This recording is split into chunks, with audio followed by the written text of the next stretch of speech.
Joining me now, former FBI executive and attorney Katherine Schweit. It's good to see you this morning. I know this is something you have worked on in an inauguration past.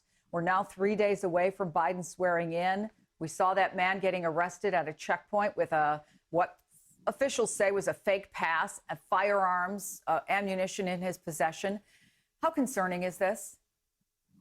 Oh, it's very concerning. I think this is the full court press time. There's no question that right now, every single incident, that gentleman certainly may have been perfectly fine in what he was doing, but right now we take no chances. I think that's how everybody who's working the bottom line is right now. When you're on a fence line, you have any suspicion, you go after it.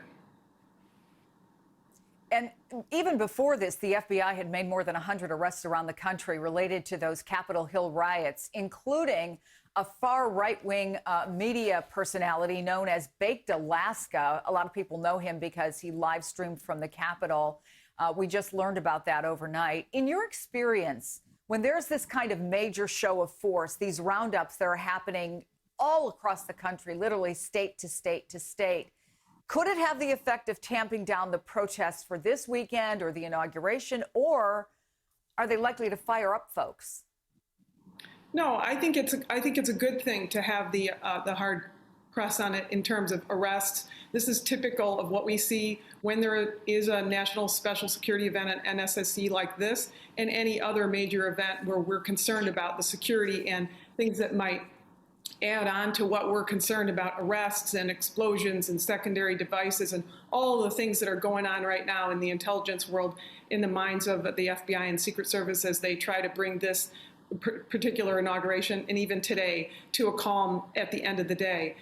You have to look first at how can we take anybody that we're concerned about, anybody that anybody else is concerned about, and investigate them immediately to determine whether or not we think that there's somebody who we should be knocking on their door right now and saying, hey, don't make it worse here in Washington, D.C. Don't make it worse in your state capital. We're not going to accept that.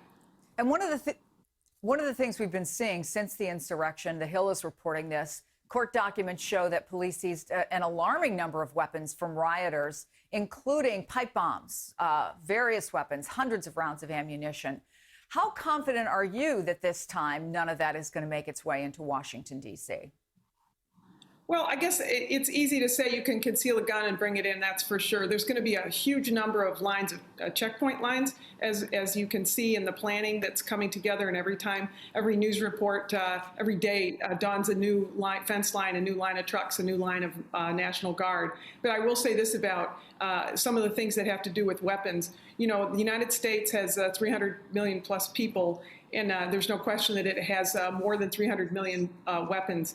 3.7 million guns cleared through NCIC checks in March of 2020 alone. Every month, we approve more and more weapons purchases in the United States. So, you know, combine that with other things like 20 million veterans in the United States who are trained, who've learned to carry weapons. And there are a lot of people and a lot of guns, and so therefore we're just going to continue to have a lot of arrests. The U.S. Supreme Court said, you know, in its seminal decision in 2008, D.C. versus Heller, that the right to a Second Amendment right to carry a gun is not unlimited. And I think sometimes there's a question with some people about whether or not that right is unlimited. Right now, the Supreme Court says it is, and people need to heed that. And the law enforcement is going to be aggressive about making sure that those guns don't advance into an area that could turn into a volatile situation like we saw last week. Katherine Schweit, it's great to have you on the program. Thank you so much.